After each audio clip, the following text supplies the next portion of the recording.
Boa tarde. O Congresso promulgou nesta quinta-feira parte da PEC da cessão onerosa que autoriza o governo a fazer o leilão de excedentes de petróleo na camada do pré-sal. A promulgação só foi possível graças a um acordo fechado entre o ministro da Economia, Paulo Guedes, e os presidentes da Câmara e do Senado. A cessão onerosa é o procedimento pelo qual, em 2010, o governo garantiu à Petrobras o direito de explorar por 40 anos uma área do pré-sal por contratação direta, sem licitação. Em troca, a empresa antecipou o pagamento de 74,8 bilhões ao governo. Com a descoberta de um volume maior na área do pré-sal, o governo marcou um leilão desses excedentes no dia 6 de novembro. Os valores foram renegociados e a União concordou em pagar mais 33 bilhões à Petrobras. Mas nada disso poderia ser feito sem a parte da PEC que foi promulgada nesta quinta-feira pelas mesas da Câmara e do Senado. Que garante, com essa promulgação, a retirada dos valores do bônus de assinatura do teto de gasto, possibilitando que o governo federal construa o acordo com a Petrobras e que o governo brasileiro possa fazer ainda esse ano um leilão muito importante de petróleo, não apenas para o meu estado, Rio de Janeiro, mas para todo o Brasil. Regimentalmente, pela lei orçamentária, nós e o governo só pode encaminhar um crédito, um PLN de crédito, para fazer o pagamento da dívida, se formos bem-sucedidos no leilão dia 6 de novembro, até dia 15 de outubro. A previsão é arrecadar até 106,6 bilhões, caso todas as áreas sejam arrematadas. O acordo permitiu promulgar a parte do texto que era consenso nas duas casas. O compartilhamento dos recursos arrecadados nos leilões com estados e municípios foi incluído durante a tramitação aqui no Senado e, por isso, ainda terá que ser analisado pela Câmara. De acordo com o texto, 15% dos recursos iriam para estados e Distrito Federal e 15% para os municípios. Logicamente, seguindo alguns critérios básicos. É impossível que esses recursos cheguem em estados e municípios e eles sirvam para custear as despesas com o pessoal da máquina pública. O Estado brasileiro não suporta mais esse, digamos assim, gasto com o pessoal em detrimento dos investimentos. Então, na construção que foi viabilizada com a Câmara dos Deputados e nesse entendimento, houve a necessidade, sim, de se dividir essas riquezas da exploração desse novo campo de exploração do petróleo, com esse excedente para contemplar estados e municípios. A Câmara vota, no máximo, na próxima semana, a admissibilidade do restante da PEC, que é a distribuição de recursos para estados e municípios. E ainda na próxima semana ou na outra nós criamos a comissão especial. Espero que no máximo até meados do mês de novembro a gente possa ter a parte da distribuição dos recursos para estados e municípios, 15% para municípios e 15% para estados, aprovado na Câmara, e encaminhado ao Senado Federal para, se possível, para a sua promulgação. Multa para estabelecimento que hospedar criança ou adolescente desacompanhado ou sem autorização por escrito. E sugestão de regulamentação da maconha medicinal. Assuntos em pauta na Comissão de Direitos Humanos desta quinta-feira. Pelo texto, hospedar criança ou adolescente desacompanhado dos pais ou responsável ou sem autorização escrita destes ou da autoridade judiciária em hotel ou pensão levará o estabelecimento a ser penalizado com multa entre 10 e 50 salários de referência. Outro projeto aprovado inclui a prevenção da violência contra a mulher como tema transversal e direitos humanos e cidadania no currículo da educação básica. O projeto apenas acrescenta a essa abordagem os conteúdos amparados na Lei Maria da Penha, marco do combate à violência contra a mulher. E durante mais de uma hora, os senadores examinaram sugestão de projeto que regulamenta o plantio e uso da maconha medicinal.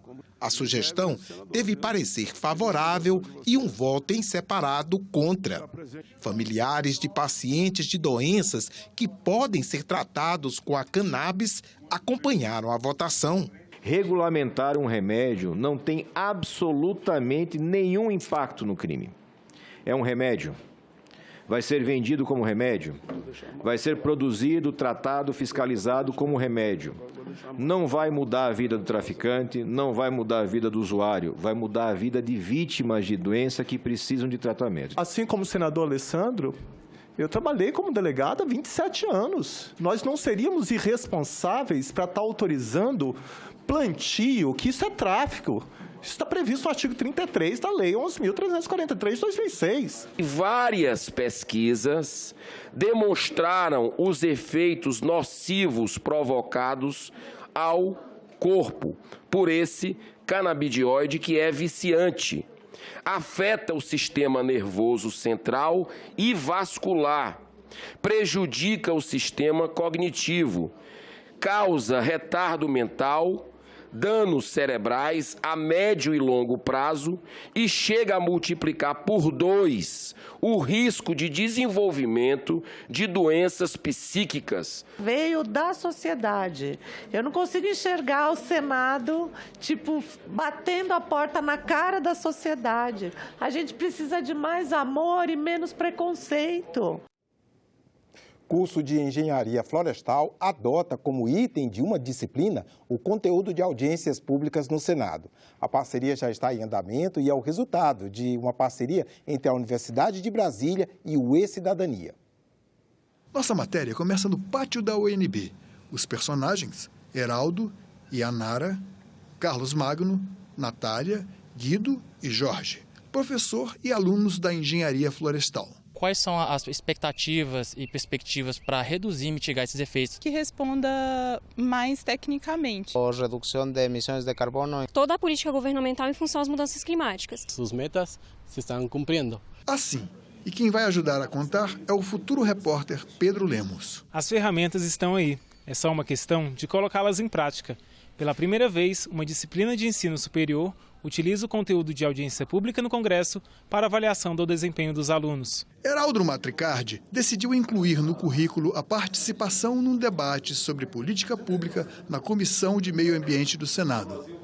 Só que ninguém vai ter que sair da sala de aula para que isso aconteça. Eu espero que elas contribuam do ponto de vista de aprofundar essa discussão fora aqui desse mundo acadêmico, como a gente falou, que a gente está um pouco isolado, né, desse mundo real. A alguns quilômetros dali, no subsolo do Congresso Nacional, esta equipe trabalha para colocar as ideias dos cidadãos no lugar onde nascem as leis que regem todo o país. Os senadores eles já leram ao vivo mais de quase 2.000 comentários e perguntas em 290 eventos. Nas audiências públicas transmitidas pela TV Senado, especialistas de alto nível falam sobre os temas de grande relevância.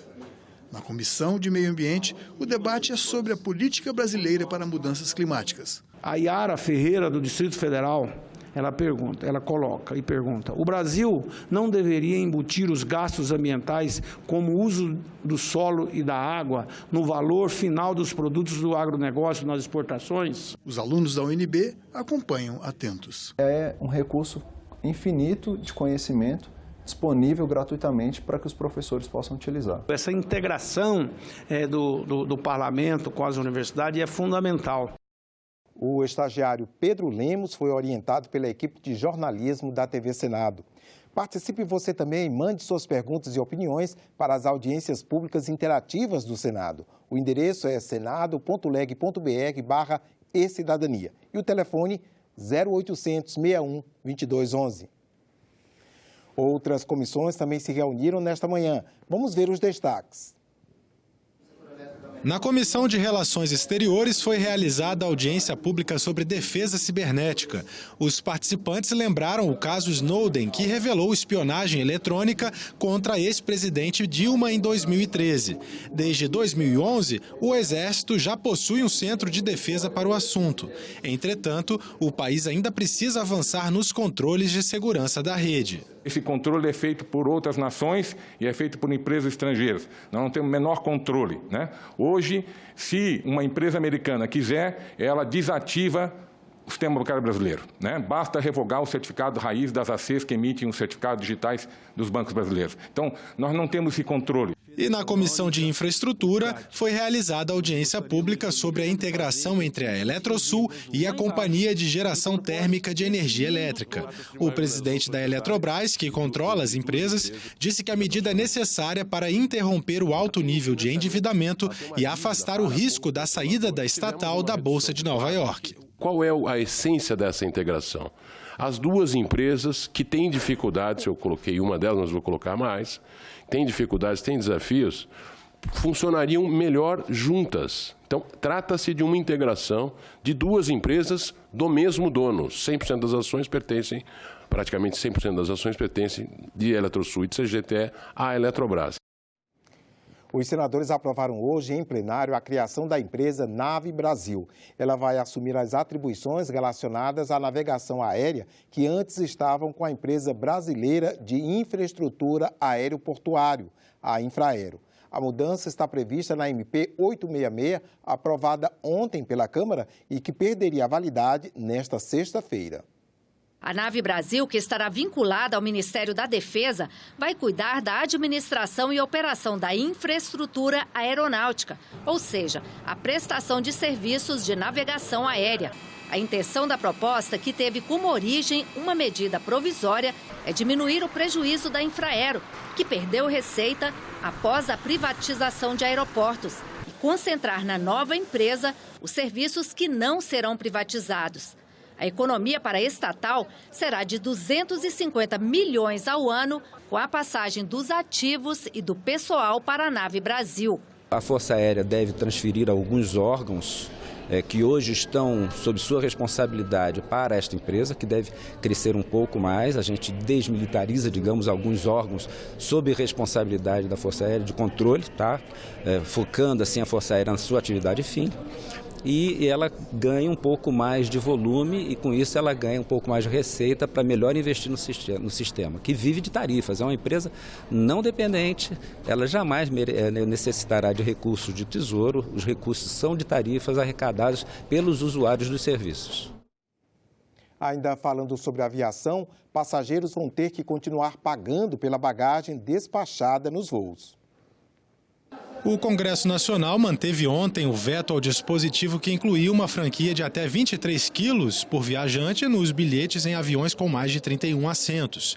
Segundo o governo, a obrigatoriedade de franquia de bagagem limitaria a concorrência, pois impactaria negativamente o modelo de negócios das empresas aéreas de baixo custo, cuja principal característica é a venda em separado de diversos itens que compõem o serviço de transporte aéreo. A liberação das bagagens havia sido incluída pelo Congresso na medida provisória sobre o setor aéreo.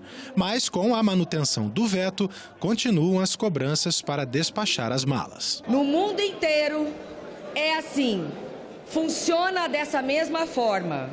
Onde que funciona diferente? Na Venezuela, no México e na China. Esse monopólio absurdo das empresas que hoje ganham na bagagem, ganham no preço da passagem e oferecem produtos da pior qualidade à população. Abaixo a cobrança de bagagem despachada. A proposta da Lei de Diretrizes Orçamentárias para o ano que vem não foi analisada, pois os parlamentares não concluíram a votação dos vetos. A sessão foi encerrada por volta das 10h30 da noite e uma nova reunião do Congresso foi convocada para a próxima quarta-feira, à 13h. O subprocurador da República, Augusto Aras, participou de sabatina na Comissão de Constituição e Justiça antes de ter seu nome aprovado para a Procuradoria-Geral da República. Uma das perguntas da sabatina foi sobre o conceito de família somente como união de homem e mulher e sobre a cura gay. O questionamento foi feito pelo senador Fabiano Contarato, que conversa sobre o assunto com a jornalista Renata de Paula. Olá! A união de famílias homoafetivas foi tema de questionamento na sabatina do então indicado à Procuradoria-Geral da República, Augusto Aras.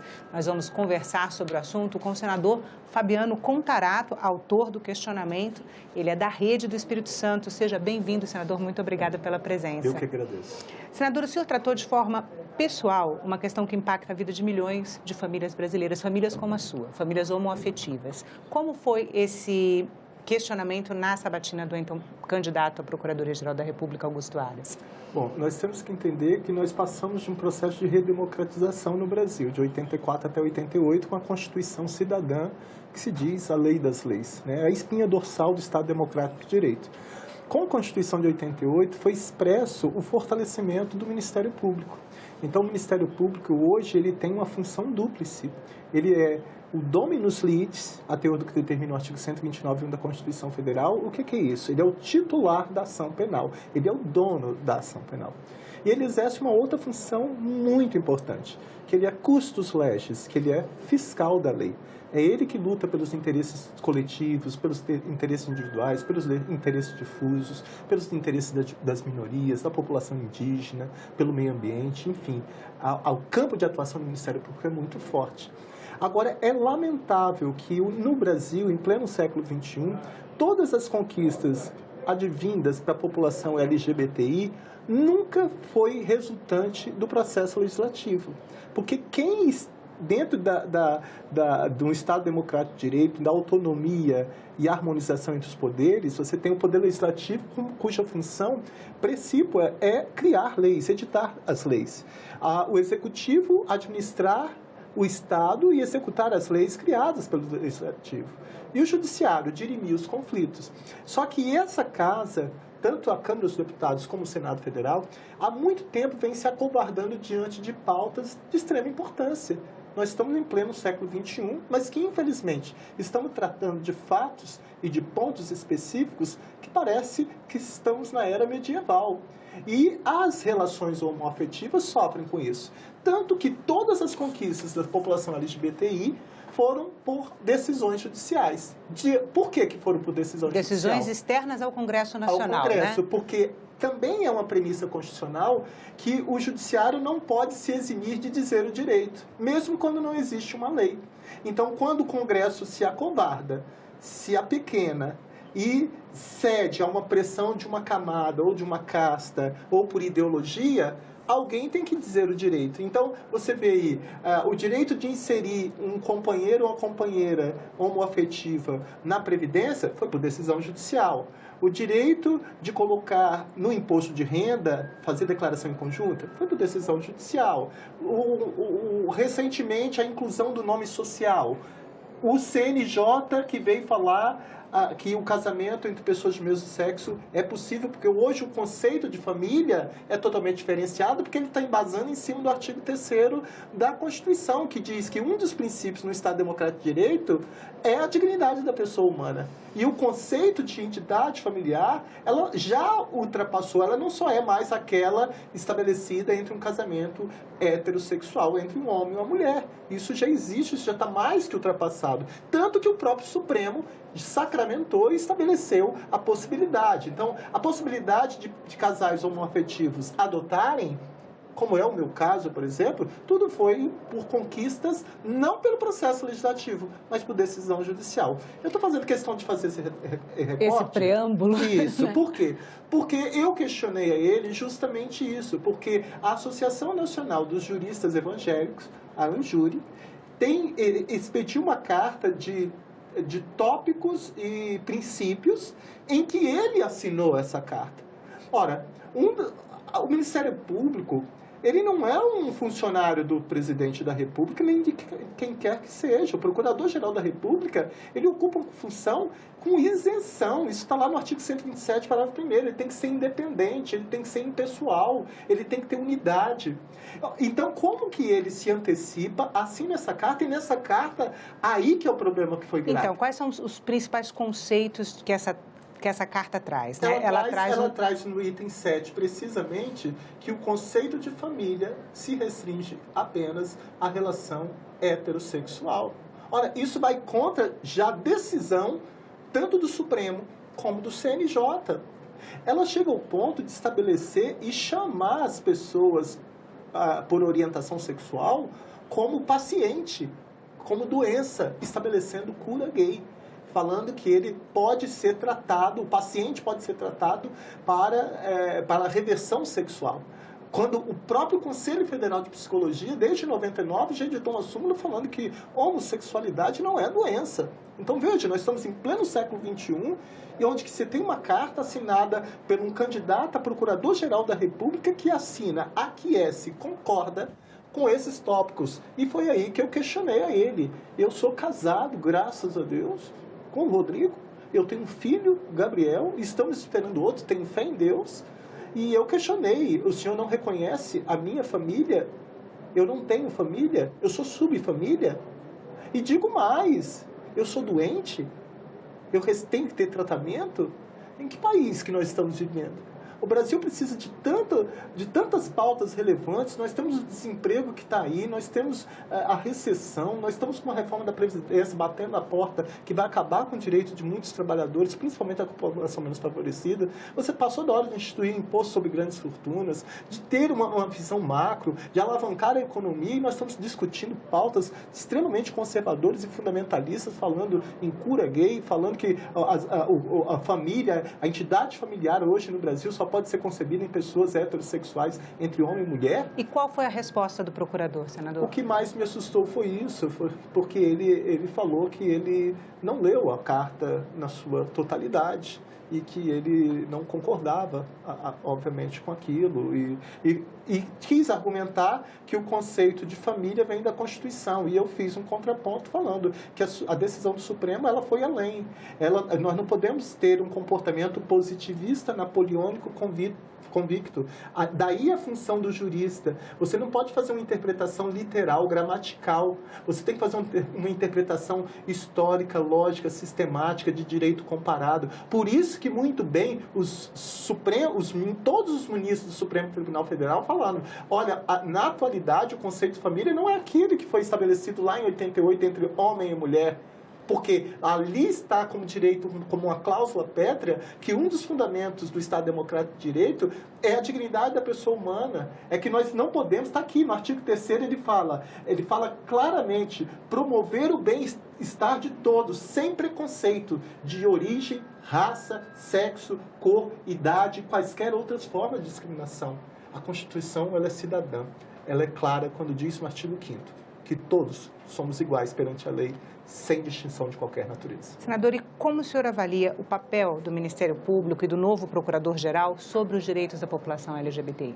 Eu fico preocupado, ele garantiu que vai cumprir e, obviamente, que tem que cumprir, porque isso já é uma decisão do Supremo Tribunal Federal, já está pacificado, já é uma determinação também do Conselho Nacional de Justiça, mas o simbolismo do comportamento é que me assusta, porque nós temos pautas para serem evoluídas e, como eu disse, todas as conquistas até hoje foram só por decisão judicial.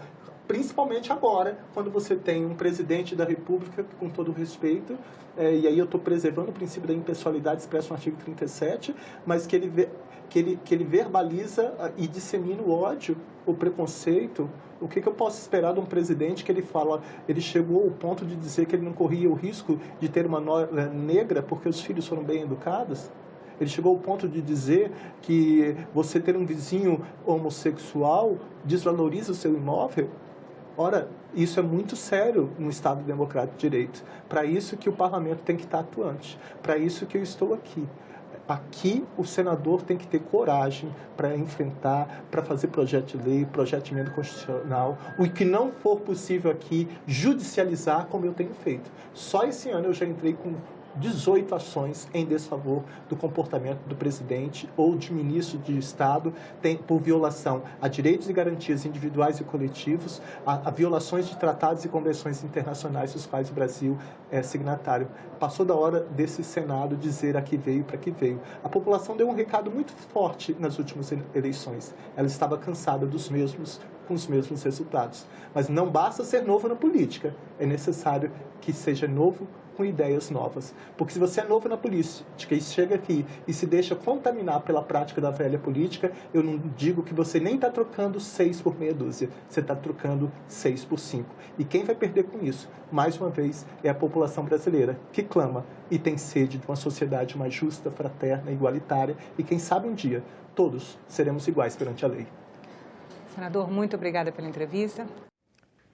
Nós ficamos por aqui. Você pode rever as reportagens desta edição na nossa página na internet, senado.leg.br/TV. Obrigado pela companhia e até a próxima.